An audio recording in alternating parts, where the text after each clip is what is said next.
And welcome back to the week of Who Would Win. Today's Who Would Win comes to us from Dragon Kid of Atlantis. That was always a name I did enjoy. And they ask who would win a fight: the Indoraptor from the Jurassic World franchise versus William Corvinus from the Underworld franchise. Now, this is pretty much just a creature brawl, and I'm all here for creature brawls. Now, from a size perspective, the Indoraptor is the smaller, compact variation of the Indominus. Though we don't see it illustrate quite the same abilities as the Indominus. For instance, I believe it's implied it may have had infrared, but more importantly, it could camouflage. It could lower its body temperature. We don't know if the Indoraptor actually had those abilities. We can actually assume it did because it still had Indominus DNA in there. It just never did it. But what we do know is roughly about a ton, a little over, I think, a ton in weight, and about 25 feet long, tip to tail, if I'm not mistaken. I can get that up right now. Indoraptor size. Indoraptor. If I'm not mistaken, from like snout to tail is about 25 feet long-ish. Let's see here. Yeah. I was a little off on that, but I was right. Weighing at 2.2 tons, or 1.1 tons, sorry, which is 2,200 pounds. At a length of literally a half inch shy of 24 feet long. So I was a little off on the 25 here, but 24 feet long. It was 23.95 feet. And at a height of 10.17 pounds. This is still a very sizable predator. If anything, this is actually a more dangerous predator to go up against the Indominus. The Indominus is large and charge could eat you whole. It'll be quick. This thing's actually going to tear you apart, limb from limb, and then possibly kill you and eat you. Add on the fact this thing can actually chase you into smaller areas the Indominus couldn't chase you. The one we saw was really just a prototype. It was displayed as still being relatively intelligent, being able to trick people into like coming into its cage. Its skin was relatively bulletproof. I don't know what Owen's caliber weapon was, or if it was shooting tranks, couldn't pierce its skin. Now, that being said, it could still be attacked and chewed up by a dinosaur, so take that for what it's worth. And it was still beaten by a much smaller, albeit smarter animal. So take that for what it's worth too. But it's still a very physically powerful, dangerous creature, to say the least. William Corvinus is one of three immortals. One is the father, one is the other brother, and one is him. Now, the Corvinus virus, the lore of the Underworld series is such that there was the Corvinus virus, which basically three individuals. I believe it was, again, the father and the two brothers. I can't remember if they inherited or just obtained somehow, but the virus was in them. And for the most part, it acted like any virus. It didn't do anything negative to them. It gave them immortality.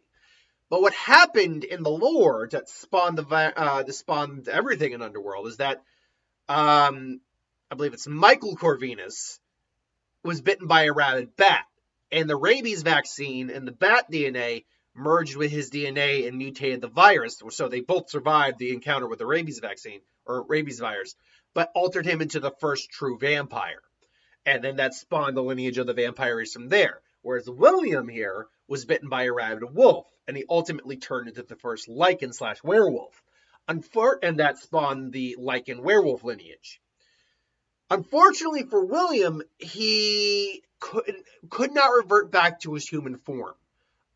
He was incapable of doing it. For some reason, unlike with Michael, his werewolf form, his Lycan form, was a permanent fix. Now, that's not to say he didn't retain his intelligence. He actually still retained at least part of his humanity in there. He could recognize his brother, understand, what he was saying, and work with his brother. But unfortunately, being a Lycan caused him to have extreme bloodlust and rage that was very uncontrollable.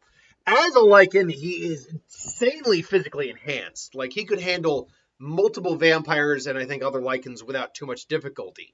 He was ultimately taken down, if I'm not mistaken, by Michael, I might be getting the Michael Corvus, not Corvinus, Michael Corvus.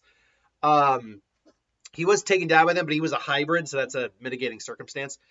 Um, I mean, as a werewolf, even being starved of blood and flesh for years, he was still, well, maybe not peak, still strong enough to take out modern vampires without any, which are far stronger than a human is, without any difficulty, and just tear them to pieces. And still go toe to toe with Michael for a good long while. Let me just be sure I got that name right for his brother, because I know I'm gonna get someone who says actually it was this person's name. Let's see here, William Corvinus. Was it Cornelius Corvinus?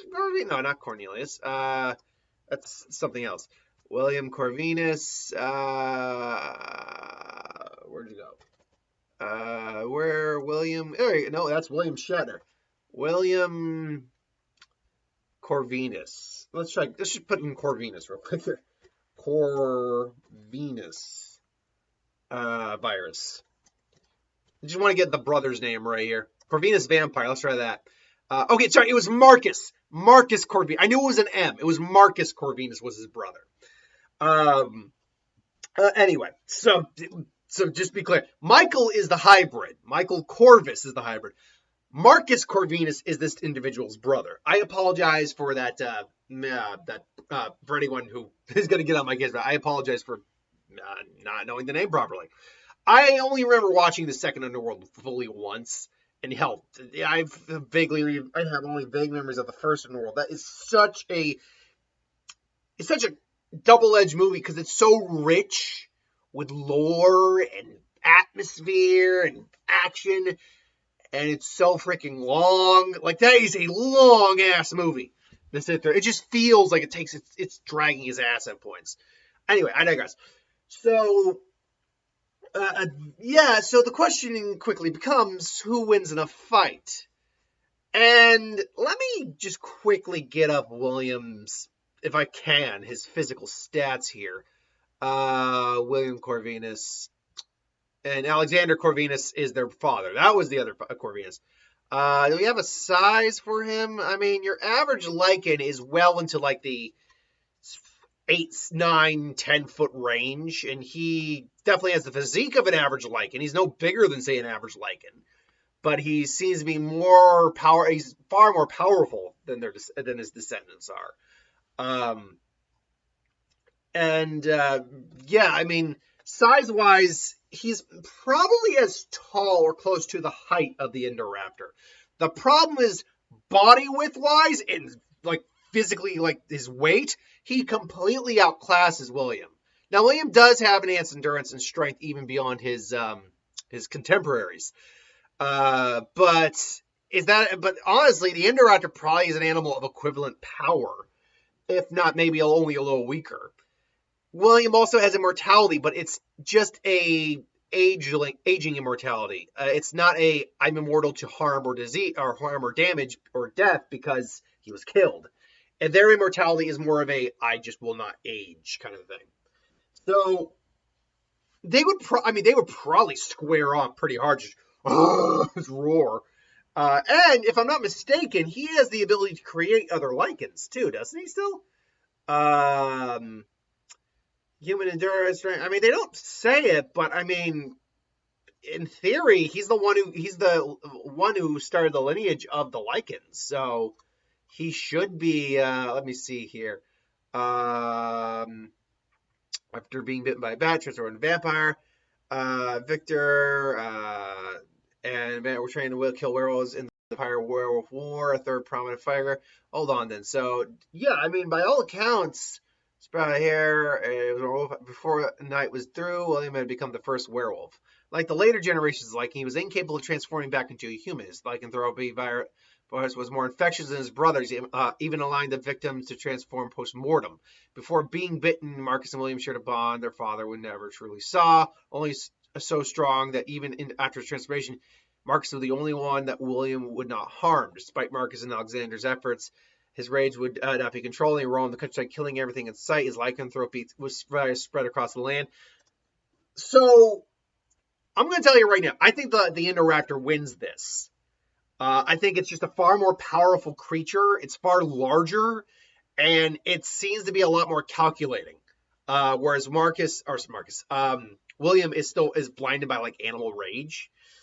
Uh, and granted, they both are technically bipedal in a way, but William is a bit more humanoid, so he'll probably jump on, start biting the Indoraptor. The Indoraptor's skin is thick though, but I still think we've seen that another dinosaur can get through that, so I think he will eventually claw and get through it. The Indoraptor will probably toss him, and it's far more agile than he is. And, like, this thing can climb and scale quick. It's faster than he is, I would argue. It's more durable, I'd argue. But again, those are arguments. It's been a while since I've seen the movies. Do they give him enhanced durability? They give him enhanced endurance, but not durability. Though he does seem to have superhuman healing. I think ultimately this will come down to who's tearing up who faster. And the Indoraptor's got longer arms with longer, sharper claws and larger mouth, and he can honestly pin Corvus down. Even if Corvus is able to push him down, he could easily just rip and just tear his head clean off. Now, I said all that with the caveat that while I think the Indoraptor would win, the long haul game goes to William, because as far as I could tell, there's no reason another animal can't get the lycanthropy virus. And can you imagine a lycanthrope Indoraptor? Can you imagine an Indoraptor lichen? That is some messed up shit right there. You already got a creature that's probably already got some enhanced self-healing too. That's already genetically designed to be a killing machine. And then you enhance it with a lycanthrope virus. Like, seriously. So while I would probably give this to the Indoraptor, because just from a physicality standpoint, it's a more powerful creature from what we can tell. And it's got a few more edges that William doesn't have. William's lineage lives on in the long haul, so it's got the long con win. Until then, though, I would go with the Indoraptor. Let me know what you think. Do you think William would take it, or do you think the Indoraptor would take it? Until then, thanks for watching. Hope you enjoyed, and I'll see you next time.